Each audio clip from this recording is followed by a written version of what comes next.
Hola a todos y todas. En este video hablaremos sobre las características de los vectores. Antes de hablar de vectores tenemos que preguntarnos qué son las cantidades físicas, ¿ya? Vamos a entender como una cantidad física aquello que podemos medir, ya sea directa o indirectamente, y por lo tanto si lo podemos medir, lo podemos cuantificar. Y cuantificar significa asociarle un valor numérico, un número, con su respectiva unidad de medida. Es decir, entonces, las cantidades físicas nos van a permitir describir cuantitativamente las características de un objeto o de un sistema o de un fenómeno. Estas cantidades físicas, por ejemplo, podrían ser tiempo, longitud, volumen, fuerza, etc. Y vamos a trabajar con algunas de ellas durante este semestre. Por otro lado, las cantidades físicas las vamos a clasificar entre vectores y escalares. Los escalares son aquellas que podemos describirlas completamente solo indicando el valor numérico o el número y la unidad de medida. Cuando hablamos de un valor numérico con su respectiva unidad de medida, nos estamos refiriendo a la magnitud de la cantidad física. Entonces, por ejemplo, si la cantidad física fuera temperatura, la magnitud o una magnitud de temperatura sería 22 grados Celsius. 22 el valor numérico, grados Celsius la magnitud. Ahora, en cuanto a los vectores, los vamos a entender como aquellas cantidades físicas que no podemos describirlas solo con la magnitud, sino que además necesitamos indicar la dirección. Entonces, por ejemplo, si nos dijeran que hiciésemos una fuerza de 20 newtons sobre una caja, ¿todos haríamos lo mismo? Alguien podría, por ejemplo, empujar la caja con 20 newtons, alguien podría levantar la caja con 20 newtons, o muchas posibilidades haciendo la misma magnitud, pero en diferentes direcciones. Por eso es justamente clave indicar, además de 20 newtons, que es la magnitud, la dirección de esta fuerza. Por eso es que la fuerza es una cantidad vectorial. Entonces, las cantidades vectoriales o los vectores tienen magnitud y dirección y los representamos con flechas. Esa es la manera gráfica de representar un vector, con una flecha, donde la longitud de la flecha es proporcional a la magnitud del vector. Una flecha más larga representa un vector con mayor magnitud respecto a otro. Y la nomenclatura que usamos es la letra que representa el vector sin una flechita o la letra con la flechita y con unas barras laterales, ¿ya? Porque cuando dibujamos un vector siempre tenemos que etiquetarlo, en el fondo es como ponerle su nombre y vamos a usar letras con flechas sobre la letra.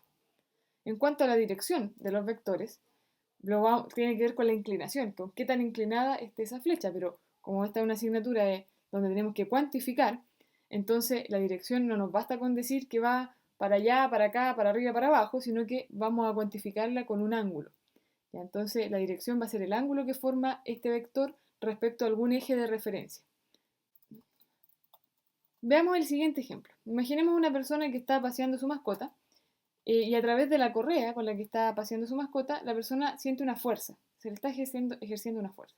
Esa fuerza, como es un vector, lo podemos representar con una flecha. Entonces, la magnitud de la fuerza, por ejemplo, podría ser 1,2 newton. ¿Sí? De esa manera expresamos la magnitud. Y la dirección va a ser el ángulo que define desde el eje oeste a este, por ejemplo, 193 grados. Ya este es un ejemplo. Entonces, el vector fuerza puede tener una dirección de 193 grados y ese ángulo se mide desde el eje oeste a este y en contra de las manecillas del reloj. El eje oeste a este, que en el fondo, en realidad también podemos imaginarlo como si fuera desde el eje X positivo y desde ahí en sentido antihorario. Entonces, este sería el ángulo que representa la dirección. De esa manera, podemos escribir el vector fuerza en términos de su magnitud y su dirección de la siguiente forma. ¿Ya? Entonces ponemos f vector y entre llaves indicamos la magnitud y la dirección. Para sumar gráficamente los vectores, vamos a imaginar los vectores A y B que aparecen aquí a continuación. Entonces, una manera de obtener la suma es ubicar un vector a continuación del otro, es decir, muevo el vector B y lo dejo a continuación del vector A. El vector resultante va a ir desde el principio de A al final de B, como aparece a continuación. Pero ¿qué pasa si quiero sumar B más A? Si seguimos la misma lógica, primero ubicamos el vector B, a continuación de B colocamos el vector A y la suma iría desde el principio de B hasta el final de A. Si se fijan, el vector resultante en color azul es igual. Eso nos permite concluir que la suma vectorial es conmutativa. A más B es lo mismo que B más A. Y si agregamos un tercer vector, Para hacer la suma con tres vectores vamos a usar una simulación. Si tenemos los tres vectores de la figura A, B y C, voy a ubicar el vector B a continuación de A, porque los quiero sumar los tres. A continuación de B pongo C, seguimos la misma lógica, un vector a continuación de otro.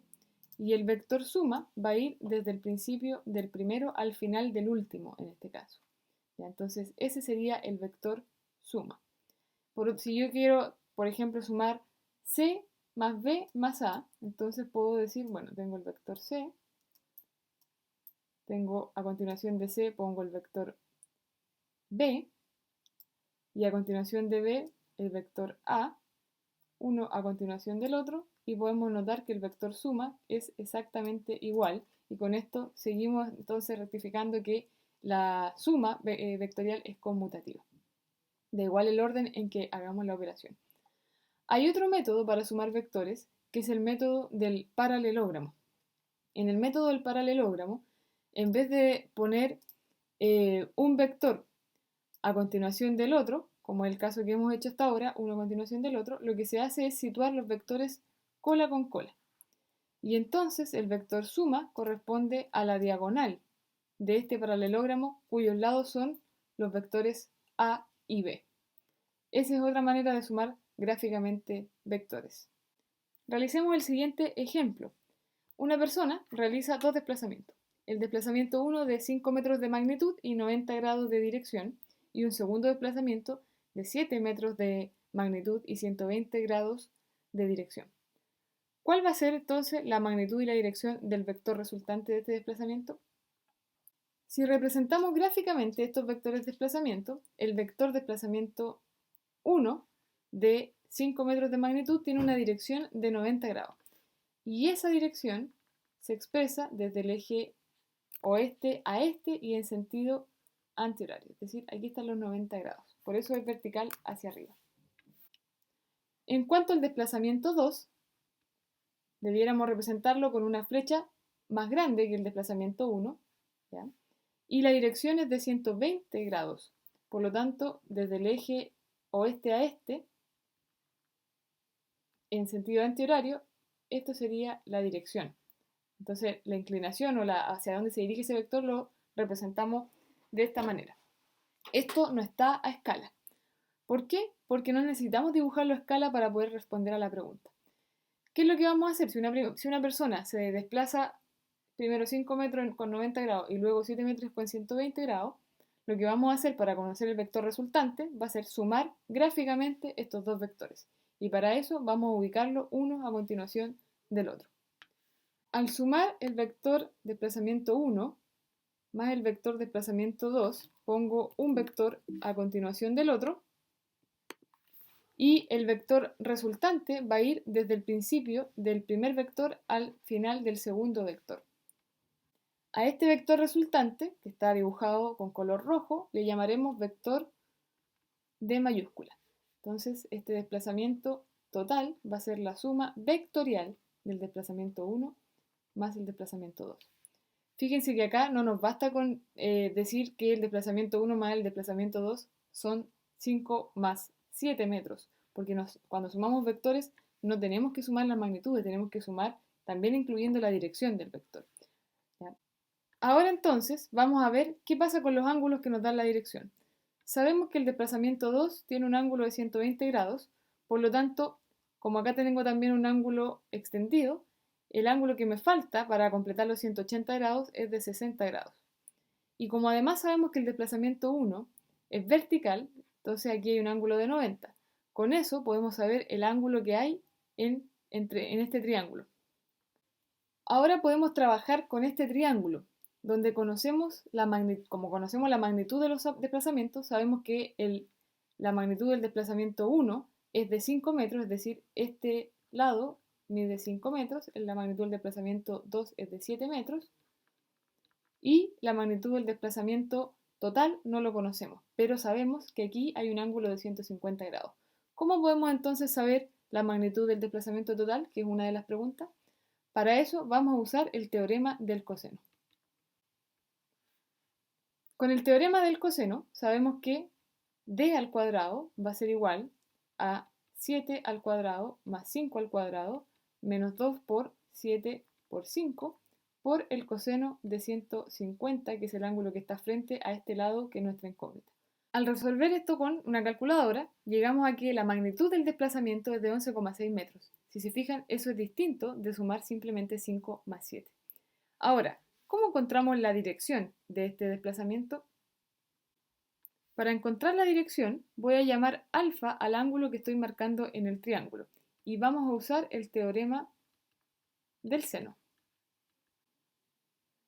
De esta forma podemos decir que el seno de alfa es a 7 metros, como el seno de 150 grados es a d, que equivale a 11,6 metros. De esta manera, despejando, podemos obtener el valor de alfa, llegando a un valor de 17,6 grados. Pero, ¿es 17,6 grados la dirección del vector desplazamiento? Recordemos que la dirección se mide desde el eje que va de oeste a este y desde aquí en sentido antihorario. Es decir, es el ángulo θ el que nos determina la dirección del desplazamiento. Eso nos da una dirección de 107,6 grados. Para escribir el vector desplazamiento resultante, usamos la terminología adecuada que corresponde a indicar en paréntesis de llave la magnitud 11,6 metros y la dirección 107,6 grados.